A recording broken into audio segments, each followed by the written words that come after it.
ఏ గ్రామంలో చూసినా బెల్ట్ షాపులు. ఎమ్మెల్యే దగ్గరుండి ఆక్షన్ పాడిస్తూ ఉన్నాడు.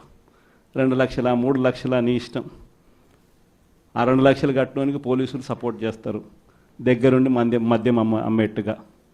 ఎంఆర్పి రేటుకు వాళ్ళు కొనుక్కుంటారు, ఎంఆర్పి రేటు ప్లస్ వీళ్ళ ప్రాఫిట్ వేసుకొని వాళ్ళు అమ్ముతారు. ఏ గ్రామంలో చూసినా కూడా, ఏ బంకులో కూడా ఈరోజు మద్యమే కనిపిస్తూ ఉంది. మొట్టమొదటిసారిగా గవర్నమెంట్ నడుపుతా ఉన్న మద్యం షాపులను తీసేసి ప్రైవేట్ వాళ్ళని తీసుకొచ్చేసినారు.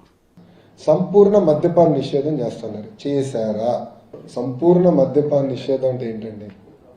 ప్రభుత్వ షాపులు ఉండవు, ప్రభుత్వ డిపోలు ఉండవు, వైకాపా నాయకులు మ్యానుఫ్యాక్చరింగ్ ఉండదు. కానీ గత ప్రభుత్వం అన్నీ జరిగినాయి కదా, అన్నీ బయటకు వస్తాయండి. త్వరలో ఇన్వెస్టిగేషన్ జరుగుతుంది కదా, త్వరలో అన్నీ బయటకు వస్తాయి. మీరే ఆశ్చర్యపోతారు, ప్రజలే ఆశ్చర్యపోతారు.